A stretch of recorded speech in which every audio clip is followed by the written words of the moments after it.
বহুকাল পরে আইসা সে আমারে জিগাইল, আমারে কি আপনার মনে পড়ে? বহুকাল পরে আইসা সে আমারে জিগাইল, আমারে কি আপনার মনে পড়ে? আমি হাসির আড়ালে দুঃখ লুকায়া কইলাম, শুধু মনে পড়ে না, আপনার জন্য আমার মনও পড়ে। তুমি যে কথাটা বললা যে হচ্ছে আমাদের কথা কি মনে পড়ে কিনা?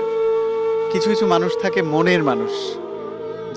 যারা সবসময় মনে থাকে এবং তাদের জন্য মন পুড়তে থাকে তাদের কথা যখন মনে হয়।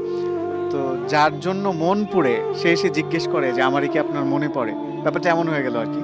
আমি আমার একটা কবিতার বইয়ে লিখেছিলাম যে, বহুকাল পরে আইসা সে আমারে জিগাইল, আমারই কি আপনার মনে পড়ে? বহুকাল পরে আইসা সে আমারে জিগাইল, আমারই কি আপনার মনে পড়ে? আমি হাসির আড়ালে দুঃখ লুকায়া কইলাম, শুধু মনে পড়ে না, আপনার জন্য আমার মনও পড়ে। আপনাকে কি কেউ এভাবে বলেছে যে আমার কখনো ভুলে যাইয়েন না? আমাকে বলে নাই, কিন্তু আমি অসংখ্য মানুষকে বলেছি।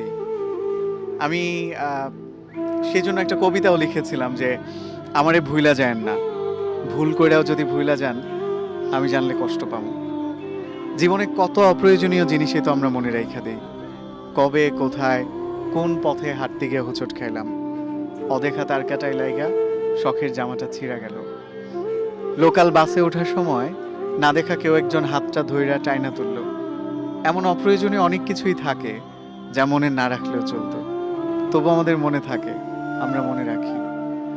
আপনি আমারে ভুইলা যায়েন না, মনের এক কোণায় রাইখা দিয়েন।